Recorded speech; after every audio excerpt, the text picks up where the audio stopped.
and welcome to the 6th Annual Black Sustainability Summit.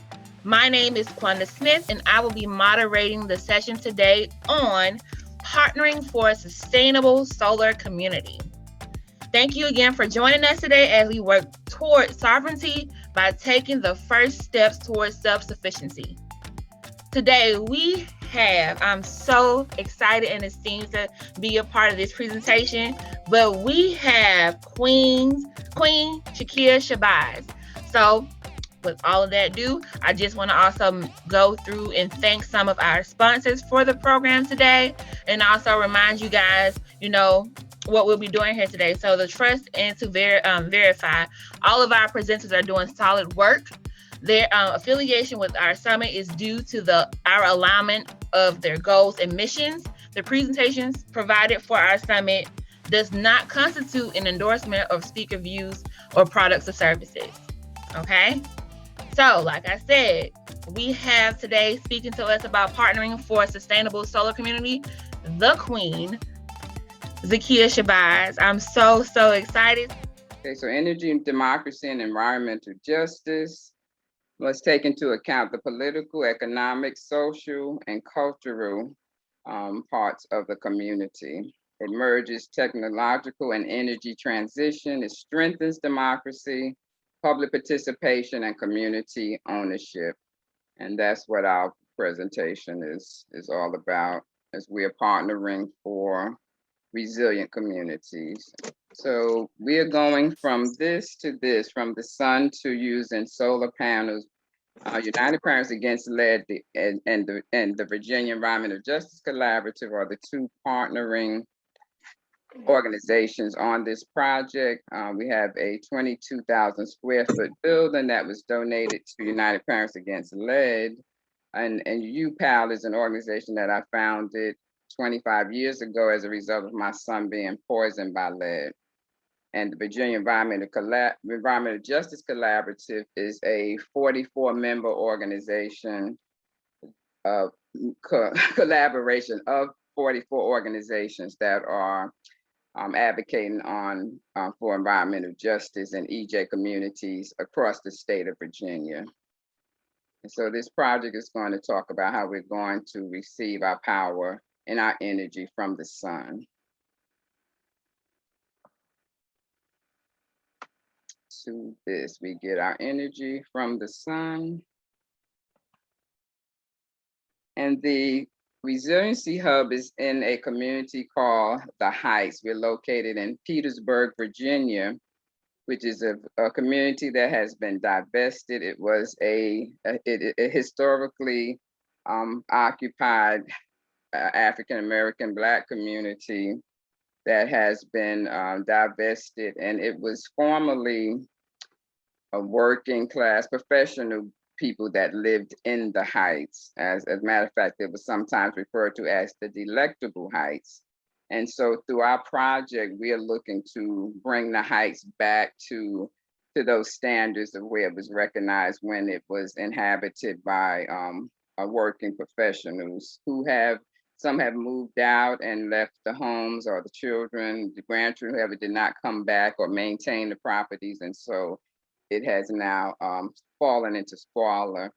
And of course, when our communities get like that, we know that the gentrifiers are looking, other developers are looking, and we are not against development, but we want this development without displacement. So without displacing the people that were originally there, without displacing those families that have been there for generations. So we are going to be talking about the Heights. And this is a mural that's behind our building in Petersburg. I wanted to just share a little video clip. This slide doesn't have any sound, but it will show the hub and what it looks like, what we've gone through to renovate it. Any way to make it bigger? Thanks.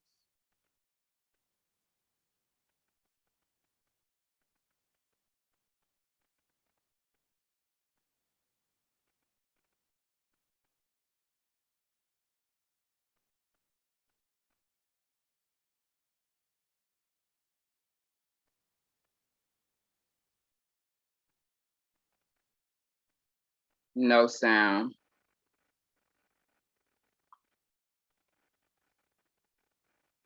You said no sound? There's no sound. Okay. No, it's not supposed to be any sound, Ayadel. Oh. Okay, so yes, I can talk you through it. So this is our hub at 464 Burn Street in Petersburg. It was an old USO building for colored troops during military segregation. When the building was donated to us, it had sat dormant for almost 3 years. The roof had caved in. You can see the roof is there. We had to put an entirely new roof. Some of the walls had caved in, floors were gone, so we almost had to gut it and start over. In 2020, it was determined eligible for recognition on the Virginia State of Historic Sites, and we have since, thank you, Ayadel, you can stop it now and go back to the slides. We have since applied for listing on the national site of historic places, and that hearing will be in December of this year. So we are looking to be on the state and national site of historic places. And its historicness comes because it's in a historic community, neighborhood, and it was also, as I said, a building that was used for colored troops, colored Army troops during military segregation. And it was built in the 1940s, so it met the definition of being historic because it's over 50 years. Can you get back to the slide? Yes, I'm trying to maneuver through, trying to find it right now. Yeah. Gotcha. Okay, and so as I said, we were in the process of renovating it. You will see how it looks as we get later on in the slides. I said we also have a full-size kitchen that we are applying to get a restaurant permit. We have a large ballroom. You can go on to the next one, which says, "What is resiliency?" Thanks. And if you can make it into the present mode, we have a large ballroom, and we're told that James Brown and other performers and musicians of entertainers of that time have performed on that stage. So that also, makes it significant. Okay, so what is resiliency? Resiliency is defined as the capacity to recover quickly from difficulties, the ability to spring back into shape, to return to its normal size and shape after being compressed or deformed. And we know that many of our communities have been rendered into those conditions. And so we are very pleased to be able to restore it to not only what the building looked like, but for the whole community to spring back up into what it was, to some semblance of what it was before. We are going to have a community advisory board, and that's from people who have lived in the community. As I said, it's a lot of from 3 or 4 generations that are still living there, and we've approached them to serve on the community advisory board to help to guide the hub in the direction that the community thinks it should go in. So it's community-based and community-led. It's about shifting power to communities and including community-controlled funds through our affiliation with, thank you, Deborah, through our affiliation with USCAN as a United Parents Against Lead as a member of USCAN. We have gotten a grant to initiate community-controlled funds project. It's about taking ownership, maintaining ownership, and the right to self-determination. Next slide, please, Ayadela.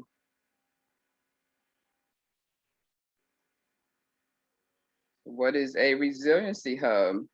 Our hub will be the first solar-powered community hub in Virginia. Will operate as a one-stop center, providing safe haven during the storms of life.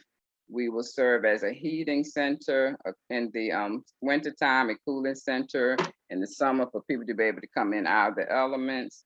It is not a shelter or any kind of long-term stay, but more so in the event of a climate crisis, a power outage, people will be able to come to the hub. Since we'll be solar powered, they can come in and power up electronics, store food, store medicines, be in contact with family members. And so that is the purpose of the Resiliency Hub. We're also going to be able to provide clean water. I mentioned the restaurant, so we'll be a full service restaurant as soon as that permit is obtained through the state health department. Serving nutritious foods, and also we're going to have a clothing boutique. Training and certifications towards self-sufficiency. We'll provide guided historical tours of the community and of the hub itself, and we're looking to have some seniors to serve in that role, as well as highlight our connection to retired veterans, since it was formerly used as a USO for colored troops center. And then that time, the center provided assistance to the military men and their families. Next slide, please. So we're going from being intentionally divested to becoming a resilient, self-sufficient community. We offer community emergency response training and certification for youth and adults. We are CPR instructors, CPR A&D and basic first aid certifications will be offered through the hub.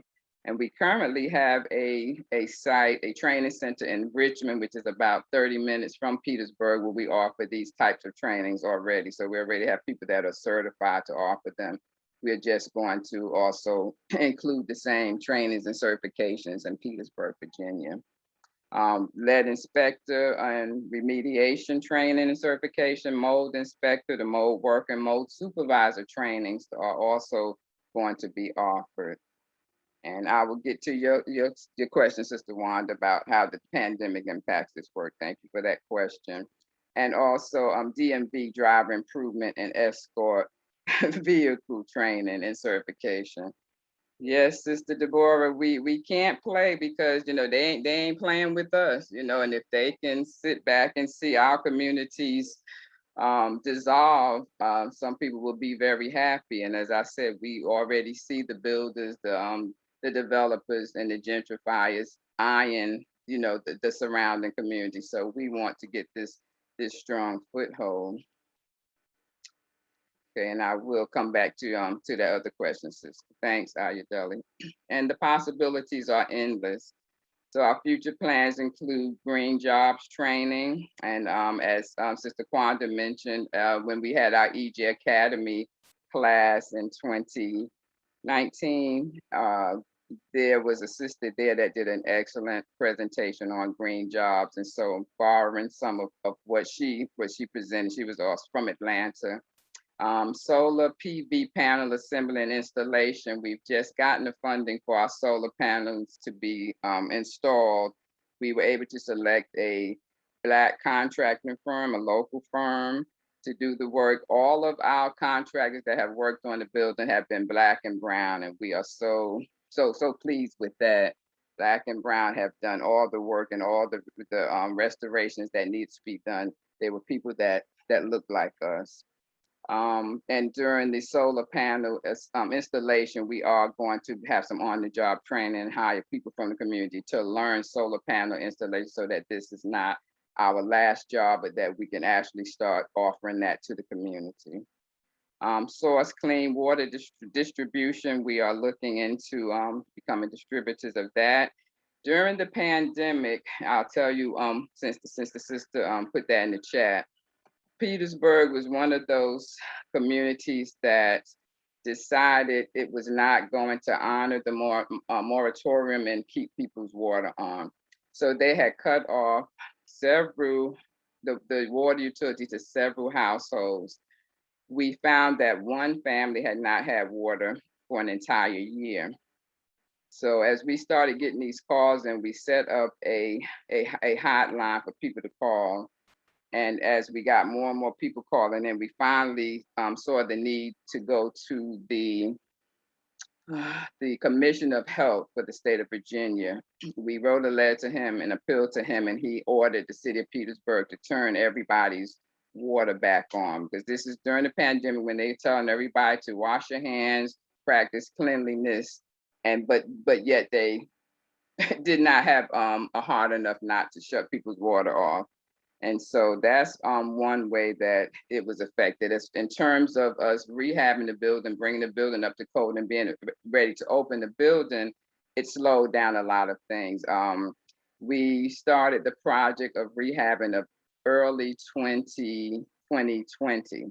So it's taken a whole year to get to the point where we're now able to get the solar panel installation installed, because that is a major part of what's going to make our hub resilient. The fact that people will be able to come there and power up equipment and you know, that will still have lights.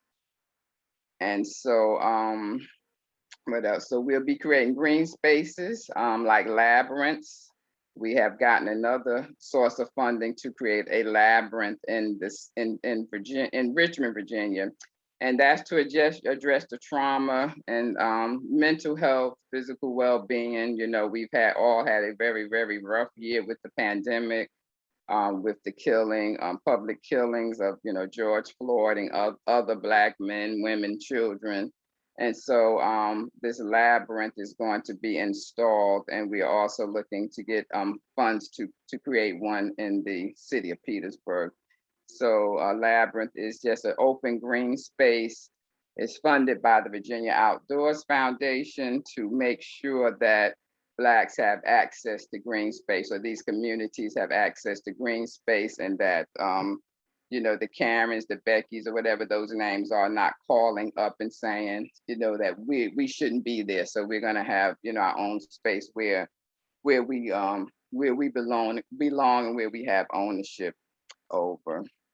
And looking towards having a complete solar community, where our communities, all the houses that you look at, will have some type of solar, but even if it's just to power a refrigerator or to power heating during the winter time. But we're looking at solar communities, and our state has not been very friendly towards that, but we're having talks and you know, and changing the laws so that it will be available to everybody and not just to some.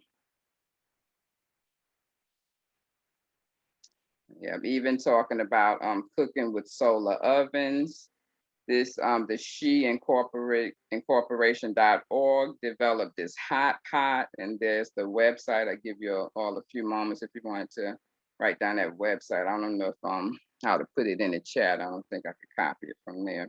But we got you. You got, thank you, Kwanda. Yep, there you are.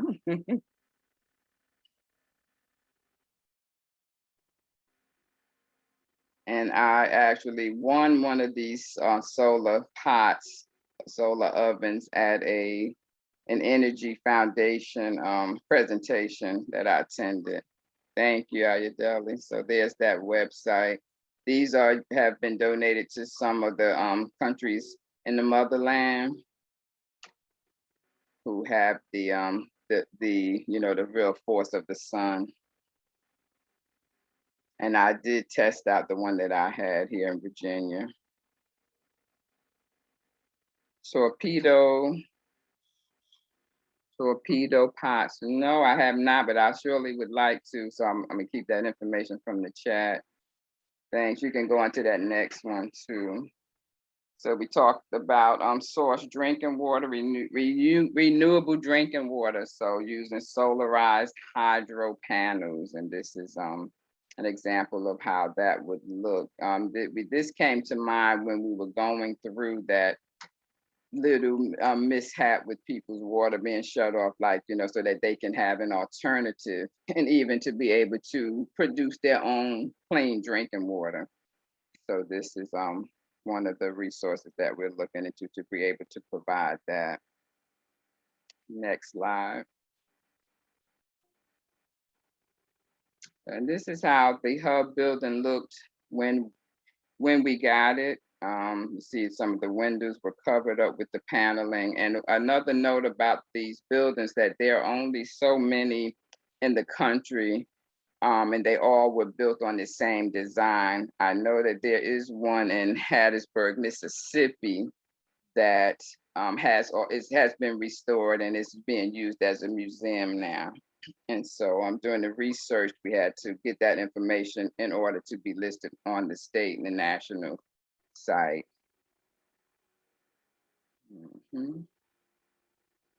Then this is the midway of how we look. This is after we got the windows uncovered, to find like, wow, there are windows under there, and all this brilliant light that can come in. But also we found that that wall on that side was caving in, and so that had to be restored. But it's some beautiful naturally filtered light that comes in those windows all the way across the front of the building. And that little peak in the back, that you see up top, that's where the auditorium is, or the ballroom. It's really steep. And I'm sorry, I don't yet have those pictures to show the inside, but next time I will. You could go to the next slide, please, brother. And this is how it looks today, with the smart siding and the signage up. And we are just about nearing to open once we get the solar panel installed, and that should start. We just actually signed the contract this week, so that should start as soon as we get the permits from the city of Petersburg, and talk with Dominion Energy and get all that stuff worked out. Next slide. And the hub is made possible by generous support of our partners. The Institute for Sustainable Communities has been the biggest funder, and they started out with a $25,000 planning grant. We used that to talk to members of the community and get that community input and see what they would like to see the building used as. And this is what we came up with. And then the Institute gave us another $175,000 to implement the project. The Clean Energy Group provided funds for technical assistance, and we used that to get this, the scale of the building, how many solar panels we would need to actually write up a report, a feasibility study and a feasibility report on would this be a good idea to put the solar panels there. And so we thank Clean Energy Group for that.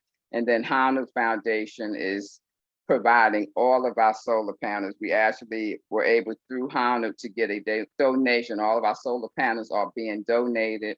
A few of the inverters are being donated, and then they're paying the labor for those that are going to install it as part of the on-the-job training and apprenticeships as well. So those are our three major funders for the project, and we are still soliciting other funds. Next slide.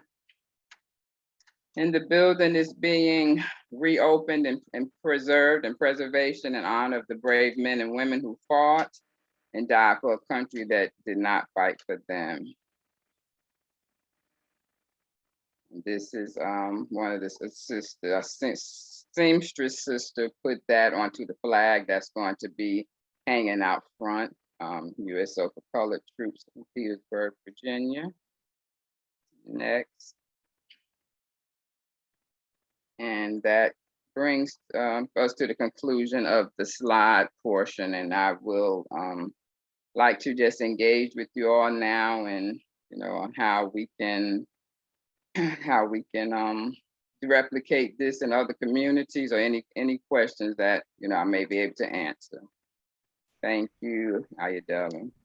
Thank you, Queen, so much for your presentations. All right, so family, now is the time that we do what we do. So earlier I said that as you watch the presentation, go ahead and jot down your questions. You can put them in the chat. So we're going to do it for the next 10 minutes, and then we're going to, have a really intellectual and intentional conversation. So one of the questions that was already prompted to the chat was from Bill. Bill asked, can you speak to the possibility of going off the water grid as well as electric? with cisterns, filters, analyzers, etc. I will speak a little bit to that, Bill, because that's I hadn't really thought of that in terms of the water, but and I guess we have, but on a smaller scale than I think what you're talking about. We're definitely looking to go off grid because we're going to have battery storage. So that's why we're still in the process of getting additional funds, because right now we just have the, the solar panels and inverters and all that being installed, but we are looking to have battery storage. And so we're going to start out with a backup generator, but we want to come off grid and not be paying anything to Dominion Energy, And so with the water going off grid, with the water, that source that we're talking about, and I see that someone also put the hydro panels in the chat further down. We are looking at all of those possibilities to be able to create our own water, get our own water from the air. The one that we're talking about with source, it actually is like a distillation system that pulls the vapor from the air and filters it until it's clean drinking water. So I hope that kind of answered your question, Bill. Yes, it does. It's great. I had heard about air filtration, water pulled out of the air, but I hadn't seen those panels that you mentioned. I saw they have a website, some group called Source. Looks great. Looks very good. Yes, thank you, Bill. And thank you. And Wanda, we will go back to that mural. I see what you said y'all didn't get to see it when I was zooming through and thought I was sharing. We'll go back to that. Let's see. Have we partnered or used Black-owned companies? So is that torpedo pots for growing food? No, but thank you, Deborah, for providing that. I would definitely love to, because we have a garden at home, but I'm looking to have a community garden. I'm sorry. From the workshop I started about the juice wells, there was a presentation yesterday, but I also from the Sustainability Network, I found out about the torpedo pods, and that got me to look. So on the website, he has some videos to show you how it works, and it helps. And then what's the difference between the juice food?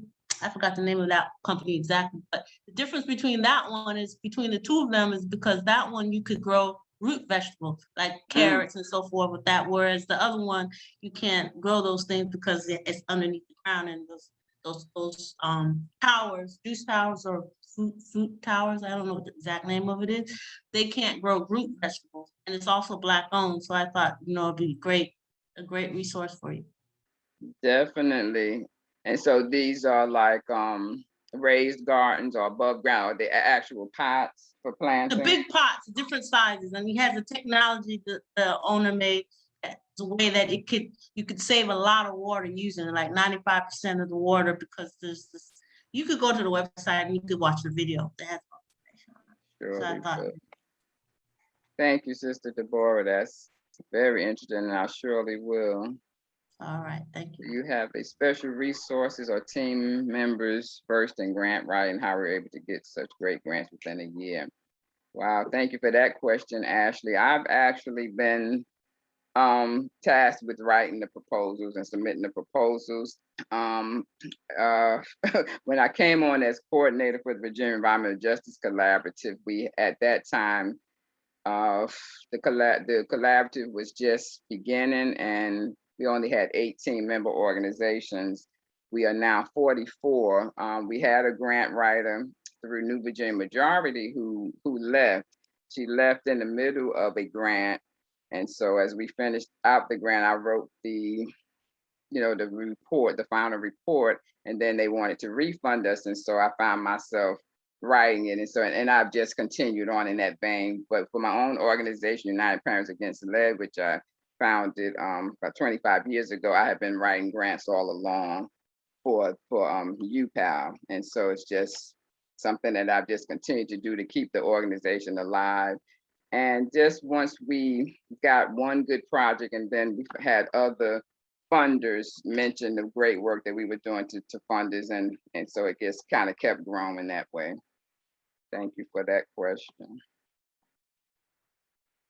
So Queen, I have a question. You know, I love and I have passion for the youth. So with your project and the present day blessings that have manifested, what's the connection with intertwining the past, the present, and the future with youth? What is your goals in regards to Petersburg and the building and also the hard work that you put into this envision? Yes.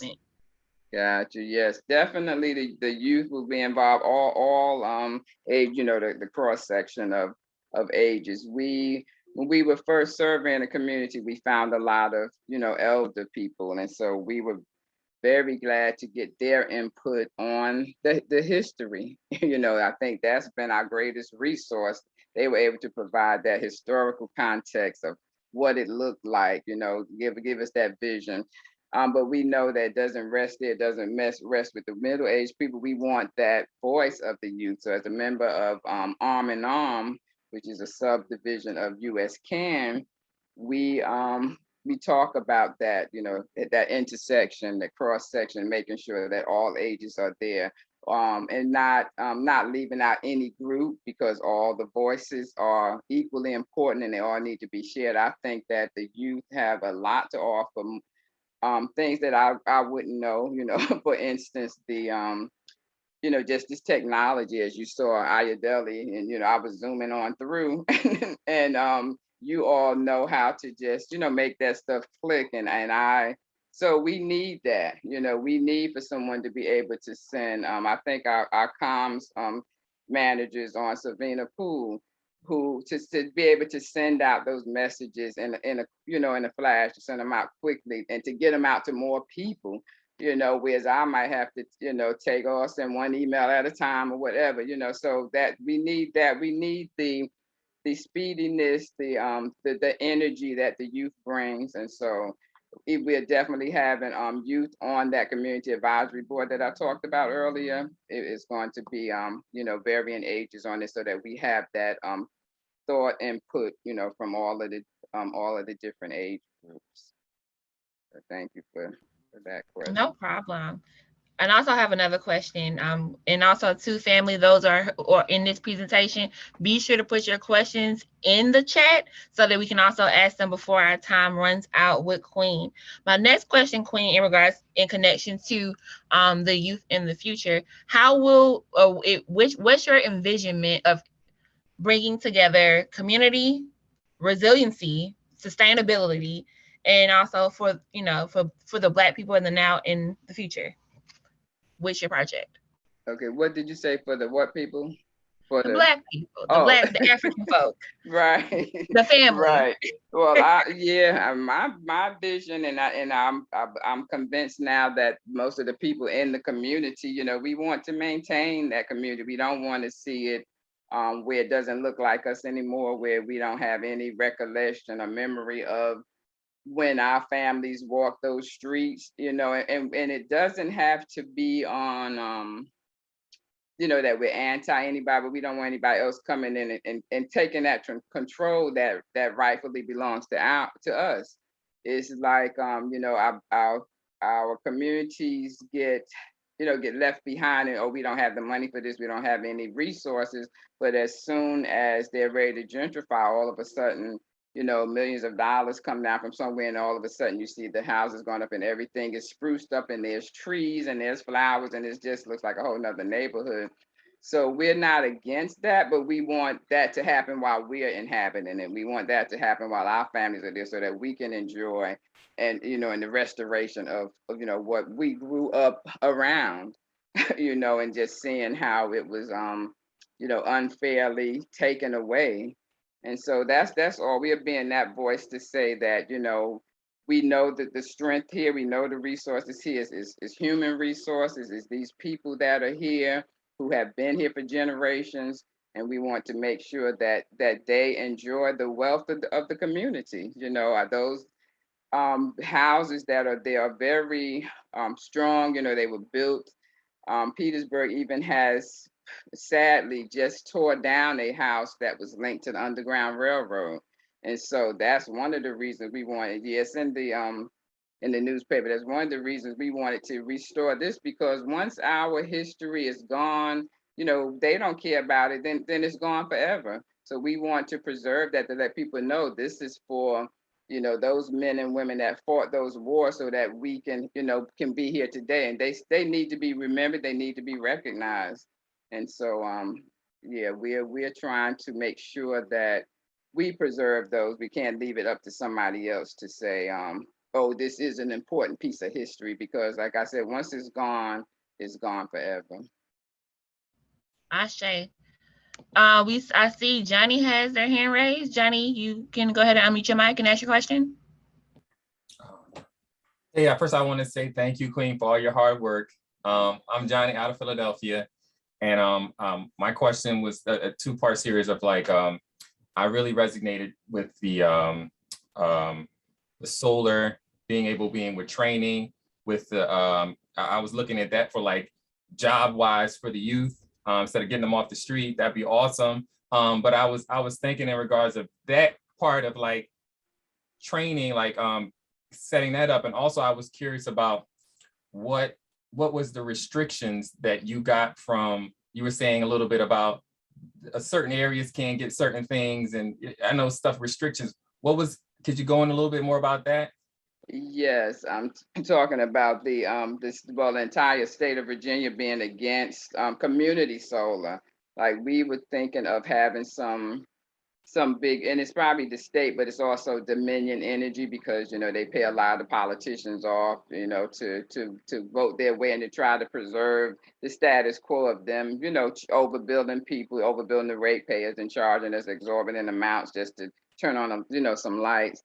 And so it's mostly them that we are having to have these talks, because our vision is to have a solar field, and we see Dominion got solar fields for miles and miles and miles, but then they want to charge you. So my vision was to see that in a centralized location within a community, and all of the houses in that particular community tapping into that.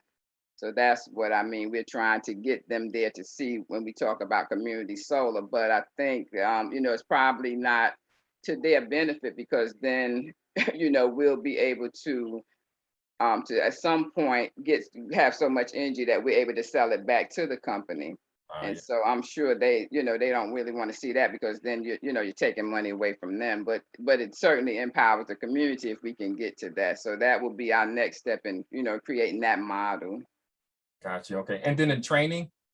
Yes, the training, when we actually install this training, we're going to have people from the community that's there learning how to install solar panels, and how to, apprenticing under the electricians that's going to be working on jobs, so that they can then go and create those jobs for themselves, become, a solar panel installer, because you don't see a lot of us there, which is why I was glad that Honda Foundation allowed us to work with a building firm that we knew that had been building houses, a Black-owned firm. So yes, that's going to be part of the training. We already do that with our mold and lead remediation training.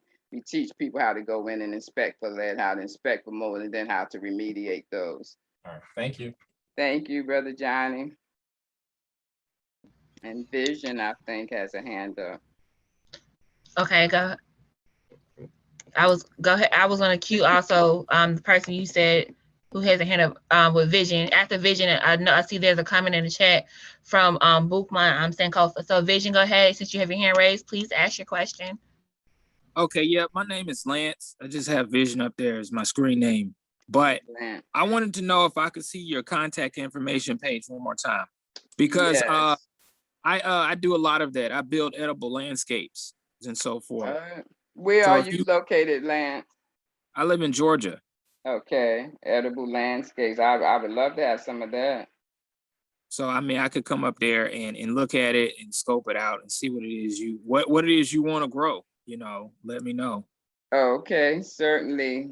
So he's gonna put Ayodele is gonna put that up, and then after that, Ayodele, if you can go back to that screen where we had the mural of the heights. One of the sisters didn't see that. Did you get? Yeah.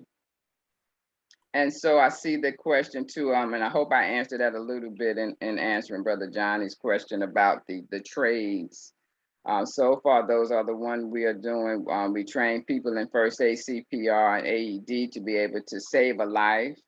the mold, the lead, and we also have our DMV trainers. We train on the 8-hour drive improvement class so that we can break down those barriers of people saying that they can't get to work or can't get here, can't get there. And we also do the escort vehicle training, and that's an entrepreneurial class where you drive those over the road wide load trucks you see driving along the highway. We train people to be those front and back drivers, and they're called escort vehicles. And in addition to now the solar installation, solar panel installation. So those are going to be some of the trainings that we'll be offering. Okay. And there's the mirror. It's good to know. Thanks for the invite. And brother Lance, can you put your information about the edible landscapes in the chat too, so I can reach out to you? Okay. Thank you so much. And, come on, that's how we network. That's how we network. Book Monsankofa, did that answer your question about the training on the trades?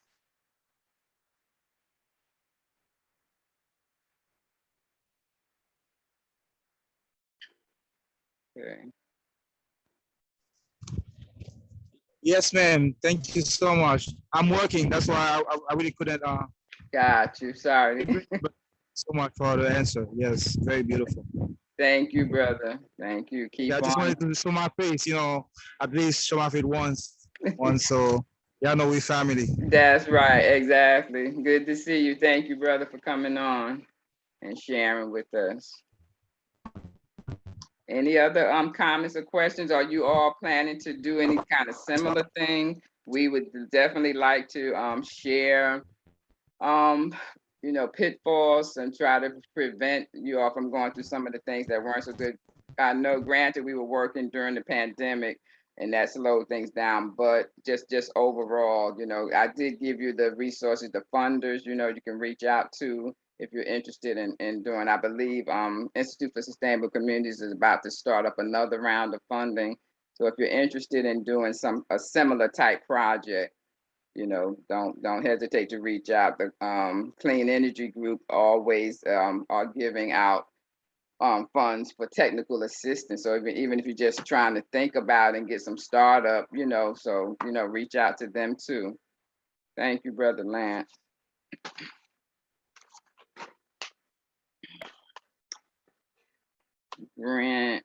Green Tech D, I have not, Bill, but I will. Yes, Sister Ashley, you have my information. Call me, email me anytime. And I will get a copy of the chat, right? Quanda Ayodele, because I want to keep those. And Sister Chisa Brigham has her hand up. Yes, ma'am. Solar installation in Sacramento. Okay. Go ahead, Thank Sister. you for the information. I wanted to follow up on your insight as far as batteries. So we have, as a family, we put solar panels on our home with the hopes of down the line getting the battery. What has been your experience in your research in that? Oh, my experience with the batteries is that our project, we're told that it wasn't large enough. And so I'm pretty sure is that the same thing you all have heard? Yes. We hadn't even started the process with the battery. Mm-hmm. Gotcha. Yeah, there was a company here in Virginia, and I pitched the project every way I could. We're going to be the first. Your name could be on it as in a community, all this and that, and they just kept coming back. They haven't yet just shut the door, but it's been hard to get them just to get on board. And the main thing has been that our project is not big enough. They make battery storage for like big companies and for blocks and blocks of of housings, and so they would have to scale it down substantially to fit in. And we're 22,000 square feet, but they was still like it's not large enough, and they just don't do small projects. So we're still talking to them. So was it the same company that installed no ma'am No, okay. It's a totally different company. The company that we're getting our solar panels from is Sunrun, and they don't do the battery storage. I'm trying to think of the name of the company with the batteries. It's a local company up in Northern Virginia, but an energy company. Yeah, we looked at the Tesla batteries, yeah, and they are definitely too pricey. Now, if we can get somebody else to fund that, you know, which I've mentioned that a couple of times too, we can get someone else to fund that. We would love to get some Tesla batteries, but at this point, you know, we'll take whatever we can get so we can have the energy storage. I hope that answered your question, sister. Yes, ma'am. Thank you. Well, Ashe family, thank you guys so much. So we are running close to closing time of this presentation. I just want to thank you so much, Queen Shabazz, for your amazing presentation today. You have blessed us. I know you blessed me, because I remember you talking about it, but it's a blessing to see it come to fruition. So congratulations. Those of you guys who are part of this presentation, I hope that you took down some great notes. Definitely took down the notes that was in the chat from the questions and also the contacts that were shared. Thank you so much to our participants and volunteers. Definitely, and one in particular, we want to thank our volunteer, Aya, who was manning the presentation and the chats. I appreciate you so much. We definitely want to remind you guys to join the Black Sustainability Network today. Not only there's a website, but there's also, I think, an app in development. So please copy this information down and reach out to us at info@blacksustainability.org. Join the network. We are stronger and better together. This is what the webpage looks like once you go to the Black Sustainability Network.